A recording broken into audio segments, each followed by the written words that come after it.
Because I can always cut out the first part. Yeah, that's true. But this is the second recording of Testimonies with Todd. And I welcome Sydney Kertz. Hello. She is our children's minister at the Cross, and she's amazing. And every child and every adult adore you. So please know that. And that I don't think you get some of the credit you definitely deserve. But I also don't think you want it necessarily, and you don't look for it either. So you're definitely an awesome person. Thank you for doing this. Yeah, of course. Happy to be here. So just to kind of go through, so Testimonies with Todd, it started just through a text thread. You were part of it, right? Yeah. After camp, people sharing the testimonies, and it was awesome. And even the name Testimonies with Todd popped up in the text thread as well. Yeah. And really wanted this to happen for three main reasons. And one of them is testimonies from everyday people. So you don't have to be dying on your deathbed, addicted to drugs, and then you have nowhere else to go in order to take Jesus into your life. You know, sometimes it could just be in the grocery store. It could be talking to a friend. And it happens there. And although the stories are not, this crazy up and down roller coaster, they're still powerful and definitely need to be shared. And that's the other part, is the importance of sharing your testimony. Yeah. A lot of people think, my story's not good enough. Right? And it is. You never know who it's going to affect. Yes. Right? So it's very important, no matter what, to share your testimony. And then my last one is my spiritual tips from Todd, to put it out there, say, hey, here's something you can do to show people the kindness of Jesus and how it should be shared, and help you walk the Christian walk, right? Live the Christian life and disciple people, right? That's what we're supposed to do. It's what we're called to do. Yeah. And it's honestly an amazing thing. It's so fun. It is. I've gotten really into it. So that's awesome. Yeah, well, thank you. So that is where this comes from, and you are going to share your testimony today, and I really appreciate you. Yeah, I'm excited. A little nervous, but I'm excited. Well, anything, trust me, I know it'll shake out. The questions, again, we're just here to find out about you. Cool. Okay. So before we get started, and the questions and everything like that, share a little bit about yourself, like what you do, work, what your hobbies are, things like that. Well, I always start with this, and I don't know why. I'm originally from Texas, the great land. Because you're proud of it. I am. I'm proud to be Texan. And it's part of my journey of faith too, of leaving everybody I know to come to Florida. But yeah, grew up with a great family in Dallas, and grew up with a family that went to church every Sunday. Was instilled in me. Started serving in our Sunday school and VBS, all that from a really young age. Grew up, and my senior year decided to study religious education. That's how I ended up in Austin, and then after getting my degree in Austin, did an internship out here. What was the school? Concordia University in Texas. Okay. Yeah, go Tornadoes. There you go. So yeah, I've been a couple of different places in my life, and seen God lead me through each place and take me to each new adventure, and it's been really cool. But yeah, I love serving children. I did dance for a few years. I love people. I love hanging out with people, which is really good when you're in ministry, to enjoy people. Yeah. But yeah, I really like being outside. I've always gone to places where outdoors is a big thing, and so love being in nature. That's your what I do when I'm not doing it. It's out hiking. Yes. Okay. Yeah. Just being outside and getting fresh air is a really big deal to me, and so I like to run. I've done a 5K. Yeah. I noticed that. Which is interesting because I never thought I would be a runner. It came from after I did dance. I moved here and I didn't have a dance studio or anything to go to, and so I was like, well, I need cardio. I need to run and stuff. So I literally just started running, which. Yeah, it's and an you brought people along with you. Oh, yeah. I've seen that. Maybe not willing at first, but they've grown to love it. There you go. It's because you're infectious. Yeah, I've noticed that. You are. But hey, it's a quality. Yeah. And you should definitely use it. So when it comes to being saved, Like, when did you get saved? Like, I know you grew up in the church and, lived that, but a lot of people don't know that it is different. Yeah. Like, it's a different feeling. Yes. When I'm going to church, but now I'm saved, and you take Jesus in you. Like, when did that happen? So I think it happened, I grew up like traditional Lutheran where we do confirmation. Okay. And we do it like 6th grade through 8th grade. It's like yours a year? Confirmation. Was it 12 months? It was 3 years. 3 years? Yeah. Methodist was a year. Yeah. So I think Catholic is something like that, like right. 3 years too. Yeah, so we did super traditional in that way. But I remember, because I was baptized when I was a baby, grew up in the church. But one of the first weeks on a Wednesday, actually, when I was in 6th grade, I remember this moment sitting at my desk when I was at school and just realizing, I don't want Jesus to just be this thing that my mom does, but like I want to follow Jesus. Okay. And it was really interesting how I had this shift of like church wasn't something that I just did, but I actually wanted to know who Jesus was. Okay. And after that, I like was on fire for Jesus, and I was taking notes every confirmation. My faith was more of like an intellectual one. I think that's how God got to me, because I have a big, huge heart, and so I love a lot of things. But it was that moment of like studying His Word that like it clicked in my brain. Okay. And I was like, I agree with this. This is what I want for the rest of my life. And so then through confirmation, we like confirm our faith at the end of it. And so that was the big thing for me. It was like, yep, this is now mine. And I'm going to walk with God in my like a relationship with Him personally. So how does it feel? Like if you can describe it.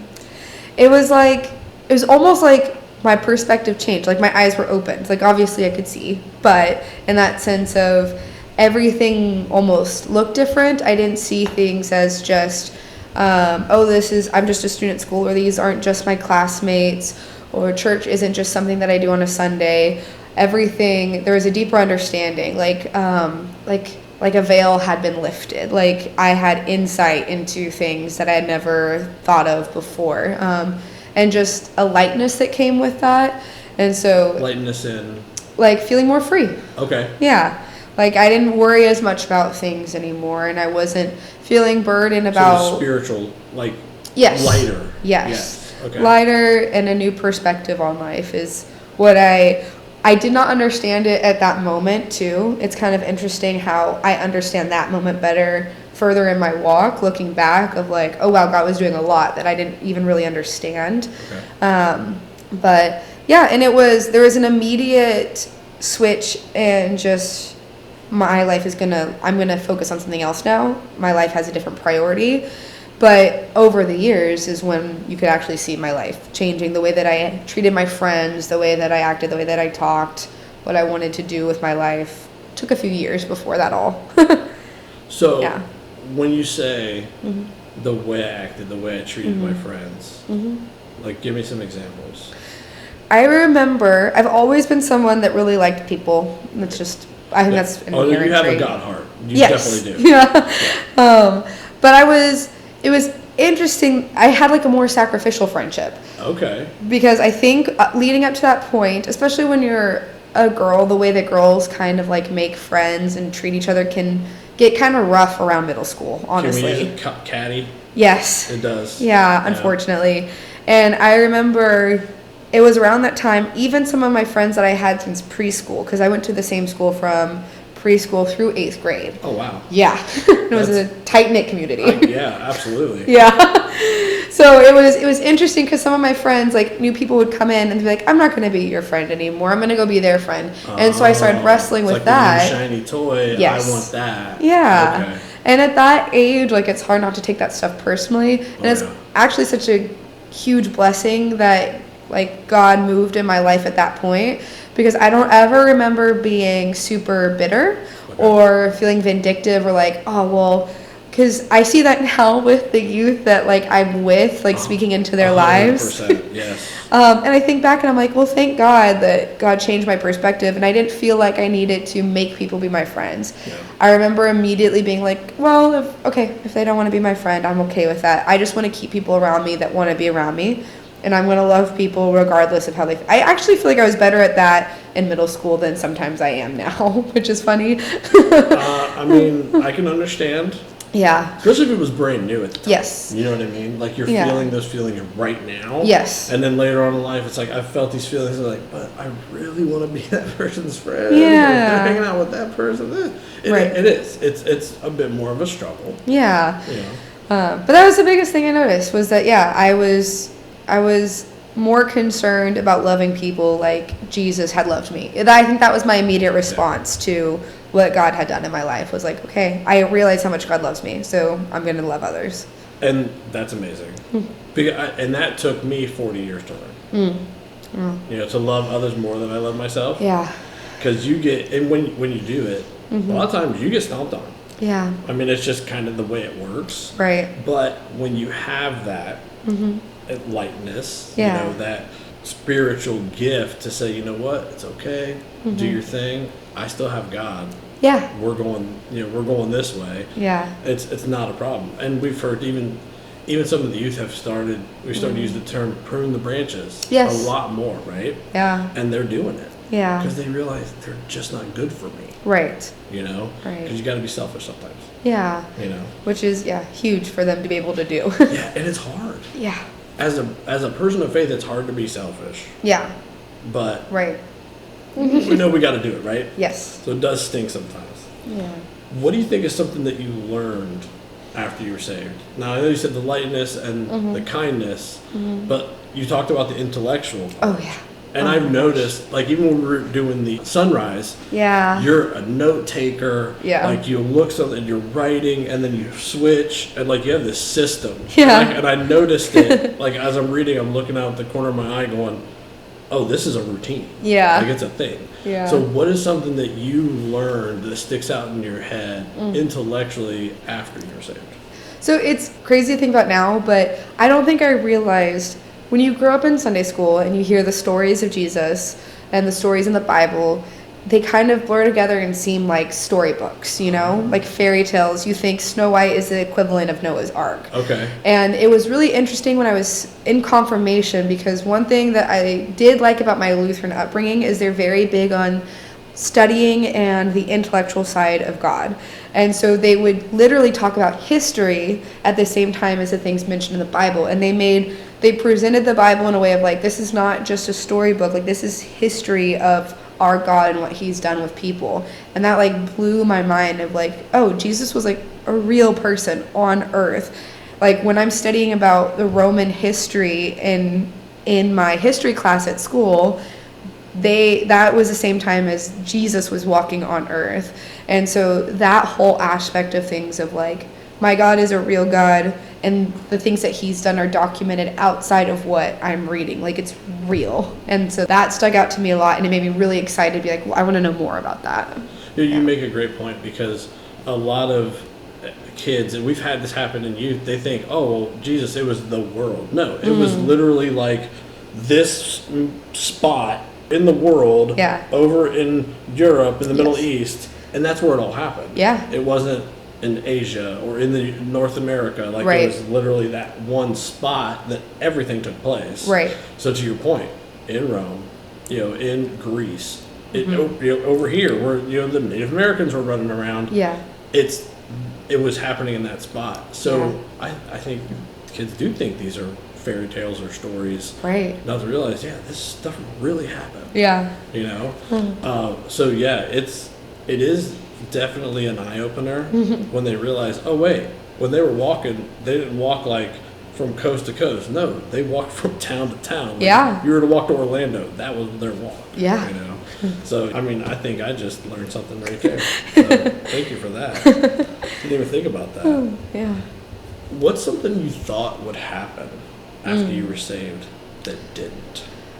That's a really good question, because I was young and I was in confirmation, so I don't know how much I expected after that.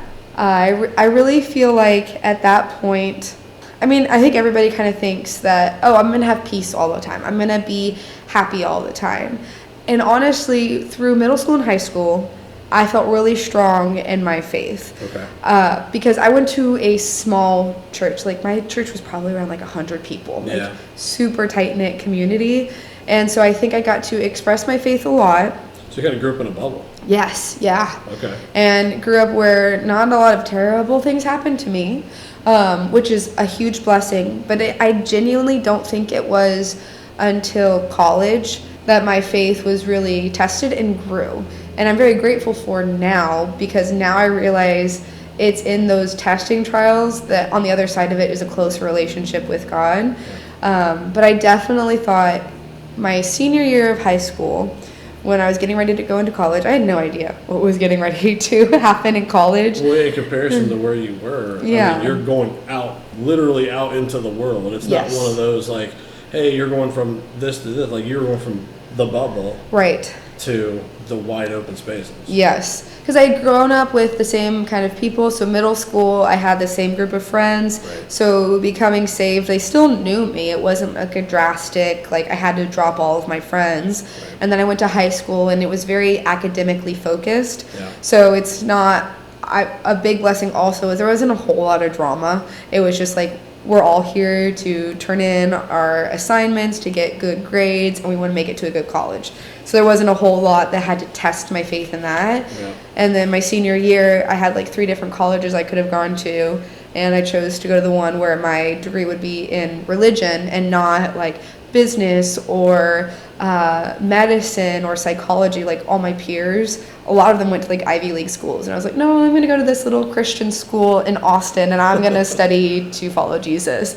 That was the first time that I kind of let go of everything. Yeah. And then with that, God gave me a lot, but it also brought in like that purifying kind of trial by fire kind of thing, where he's like, if you're going to go to ministry, you got to be ready. Yeah. And so we're going to get into that. So yeah. Hopefully, if you're willing to share. Yeah. A lot of people just got jealous when you said there was no drama in my school. Oh, yeah. A lot of people went, I wish gosh. that could Yeah. happen, right? Because you've heard some of the stories. Oh my gosh, yes. Oh my gosh, yes. It stresses me out. But it's one of the reasons that we Yes. are at youth, Yeah. right? Because we want to do everything we can to, hey, it's going to be okay. Right.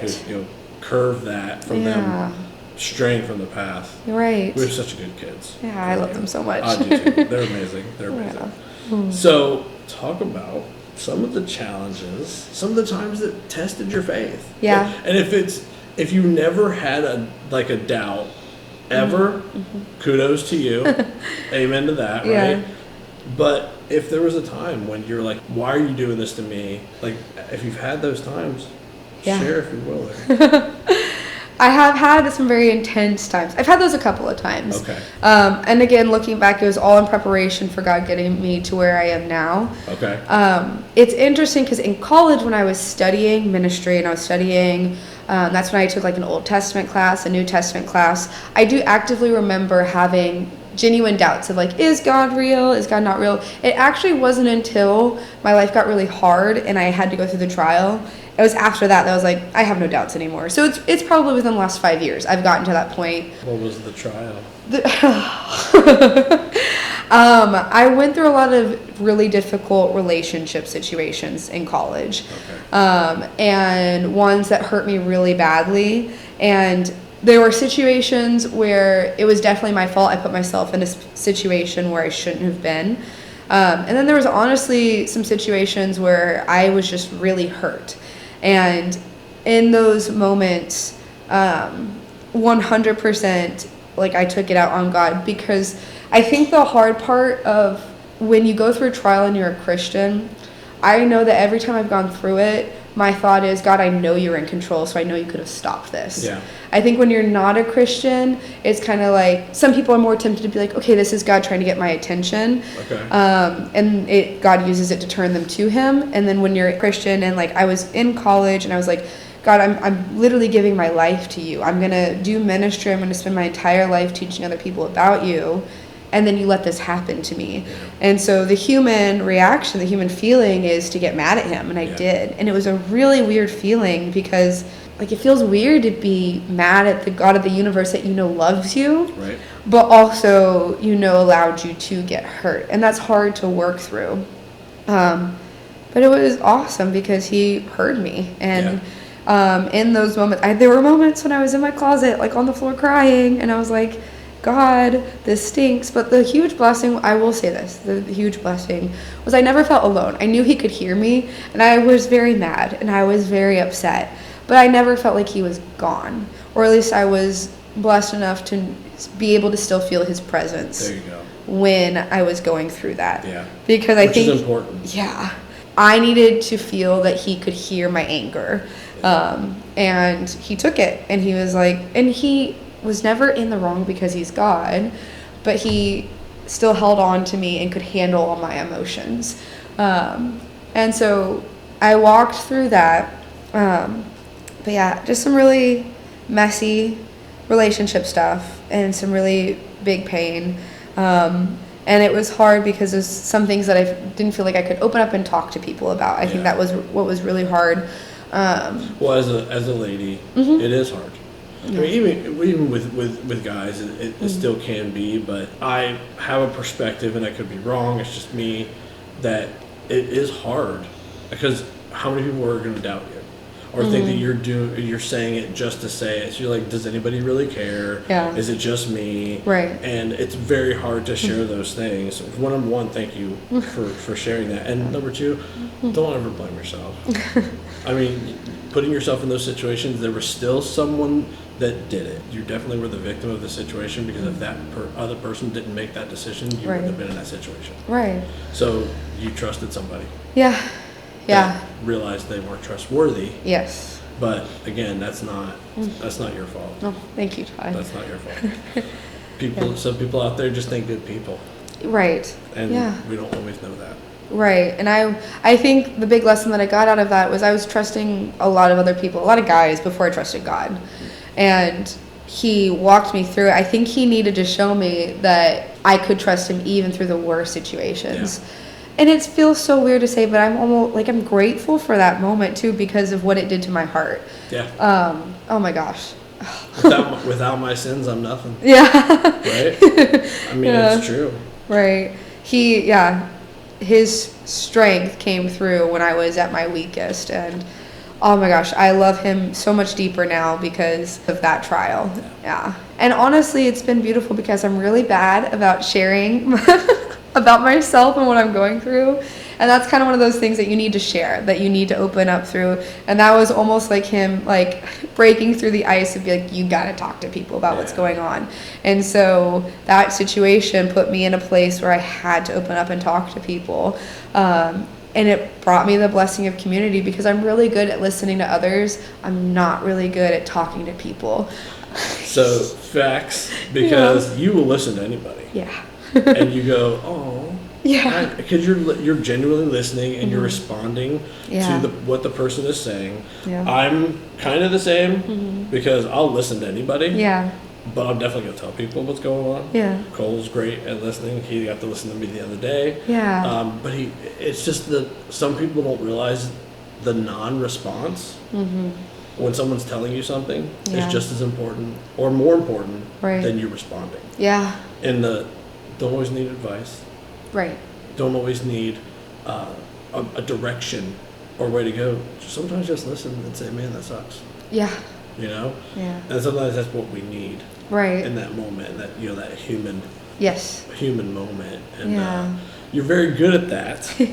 As all of the ladies can attest to, that I call the young ladies that we have at youth. And that's something I have as well, because I'll just listen. Yeah. But when they ask for advice, I'll say, okay, I'm not trying to tell you what to do. Yeah. But if you want to hear what I think, I'll tell you. Right. Disclaimer, right? Because I'm not their parents. But they should always listen to their parents first. Yes. Yes. Some of them would rather listen to us. Yeah. I know, it kind of stinks, but it's that's amazing. Yeah. That you have gone through that part of your life where you had to deal with those things, and probably one of the hardest things to deal with. Yes. Relationship. Yeah. Right? Yeah. Love is what we do. Right. And for you to be hurt. Yes. When you're expressing that. Yeah. It's good that you didn't lock it up. Yes. Yeah. I'm glad that God pushed me to the point where I had to. And it's so funny how after he brings you through a trial, he puts other people in your life who are going through that same trial to help those people out, but also to even just give you a deeper understanding of what he just brought you through, because then you see it from the other perspective. And he's just so good at connecting those people to each other. That is, it's crazy how many people I've met randomly who he brings into my life to help me walk through a little more piece of my story, another little piece of my story. And he's just so good at putting all those things together. When you're listening. Yes. Yeah. It's important, right? Yeah. I've gotten very good at it. I was, the past couple of years, I talked about this last time. When you hear it, you have to respond. Yeah. Like, it doesn't matter what it is or what's going on. Don't doubt it. Right. Because when you doubt it, that's when things go south. Right. When you listen, things like that happen. Yeah. People come into your life, or you help somebody. Yeah. Right? To move along in their journey too. Yeah. And I know you probably have countless people that you've helped and you don't even know you probably. Right, this is really true. Yeah. Because especially the kids. Yes. Every single kid in church knows you. Well, because I'm so passionate about them feeling like they're seen. That is like a huge part of what I do. A huge part of my. And not all adults do. Yeah. So not 70% of adults do, let's be honest, right? Yeah. Well, I think we as humans can get so caught up in our own thing. And I remember how much church meant to me as a kid. Yeah. And it's so cool to think about. There's this one wonderful woman named Miss Jenny, and I actually came across a card that she wrote me when I came out here for my internship. Oh, wow. Yeah, and she was my Sunday school teacher when I was in 5th grade. Oh my goodness. And she still remembered me. So when I was 21, moving out here to do ministry, she wrote me a card of encouragement. But she and her daughters even were a big part of me feeling seen at church. Okay. And just that relational piece, because before a kid even really understands who God is, they need to understand that when they show up to church, there's a relationship aspect there. And those adults that consistently show up and reach out to them and notice when they're gone is their first glimpse of who Jesus is. And so that's why it's such a big deal to me. Every person walking through the door, in my own human ability, I try to just acknowledge and say, hey, I see that you're here today, and that's awesome. Yeah. And so, it means a lot to me. And it's one of those funny things. I think one of the gifts that God has given me is I notice every kid that walks in, but I also notice the ones that don't. I keep them in mind. I keep them in my prayers, and I don't like them going unnoticed. So. No, absolutely. And you make a great point. Knowing when they're not there, it can be more important sometimes. Yeah. Because what's going on? What's going on with their life? And then a check-in moment, it could end up being nothing, but it could end up being something big that needs to be followed up on. And in a world of a child, that's a big deal. Right, because you never know what's going on, especially when their parents aren't involved in the church and they're just kind of showing up on their own or getting dropped off. I mean, there are a lot of kids at youth that they come and their parents have nothing to do with it. Right. You should probably start a rideshare company. Oh my gosh. When it comes to that, because you're Miss Rideshare. No, I'll get you, but it's because you want them to attend. Yeah. And it's a big deal. Yeah. And kudos to you again for that. Well, it's funny because so I have my ministry with the children, but I think what's cool things about this podcast, and I think just even talking about it is it's wonderful. I get paid to make the curriculum and train volunteers to teach children. But even outside of that, how I act as a friend and at youth is voluntary for me. I don't have to be there. It's not in my contract to show up for youth. But even just giving somebody a ride. I remember when I was a kid, my mom would give people rides to church that couldn't get to church otherwise. And I remember the conversation she would have in the car with them and the way that it meant a lot to them. And that was my mom just acting out on her faith. And so now when I know that there's a youth that can't get there, or someone that just needs to get to church, it's just in my nature, oh, well, if someone can't get there, then I take them. But those conversations that you get to have, it's almost like another ministry that I get to do, because that I'm around talking to a million people. It's hard to get get my attention for too long on any time at I church. thought she was over there, but you're over there. Yeah. And it breaks my heart sometimes when I don't like not being able to give people my full attention. Yeah. And those moments when I'm driving people and I get that one-on-one of like, okay, what's just going on in your life? Those have there are girls that I can think of now where I don't know where they would be if I didn't get to have those conversations, and just seeing how God has worked in their life over years. Like, I think I forget sometimes how many girls I've given rides to. Well, it's a lot. It's definitely a lot. But it's cool because I think one of the things that I've realized is just even having a car and being able to give somebody a ride, that is God's blessing to me so that I can bless others to get to Him. Right. And just trying to view my whole life that way of like, what has God given me so that I can bless others so that they can see who He is. Yes. So. And it's something simple, but it means that much. Yeah. You know what I mean? Yeah. It's a big deal. Yeah. Last thing I want to ask, because I don't really know, and I'm just curious. Yeah. When did you come to the cross and get started in the children's ministry here? Oh, yeah. So it was in 2019. Okay. So right before the pandemic. Oh, my gosh.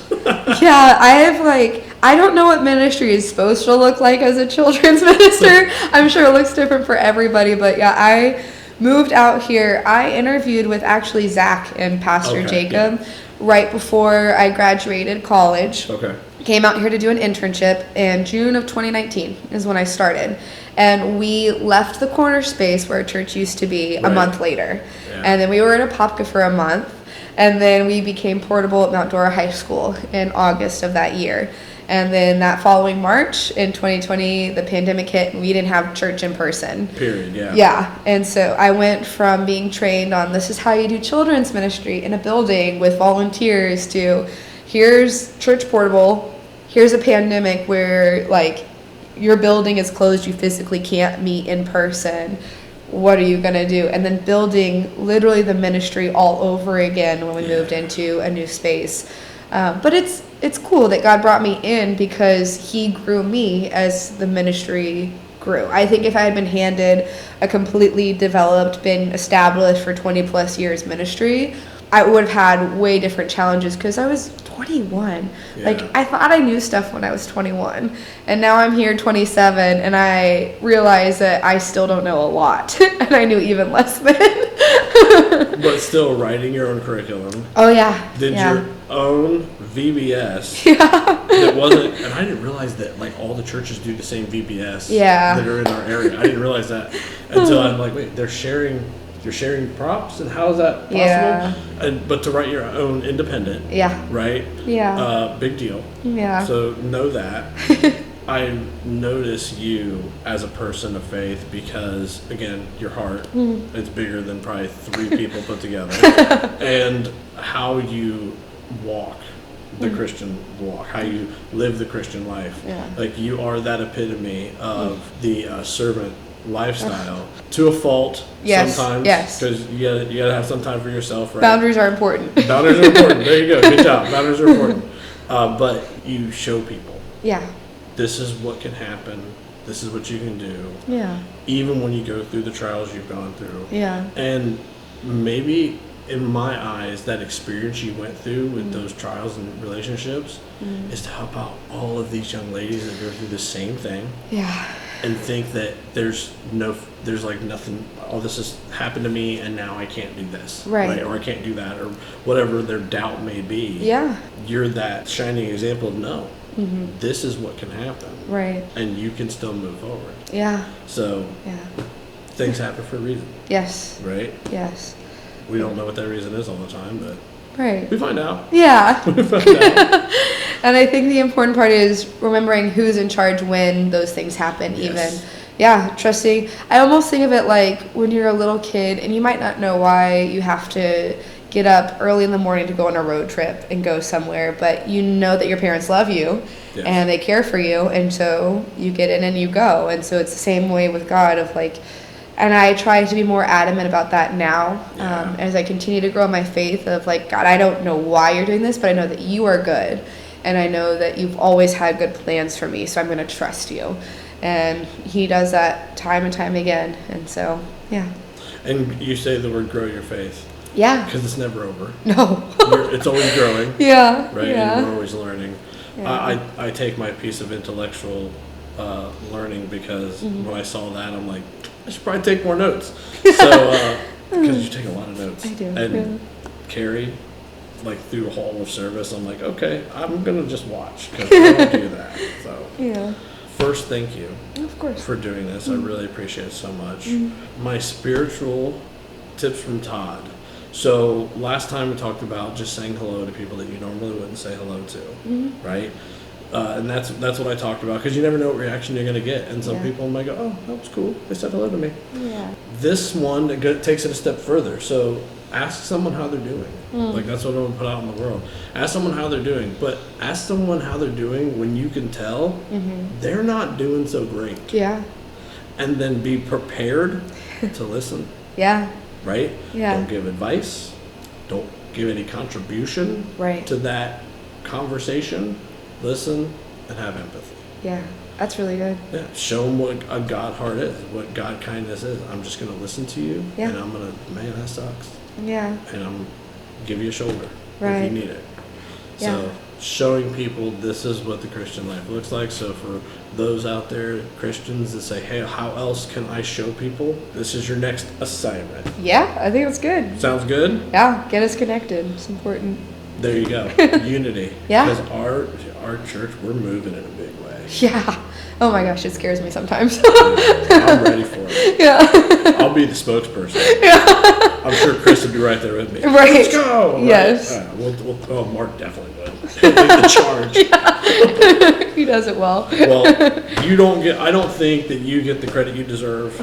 And again, I know you're not one of those that wants it necessarily, but you're amazing. Thank you. And I really appreciate you doing this. Yeah. So thank you. Yeah. Thank you, Todd. Okay, love you. Love you too.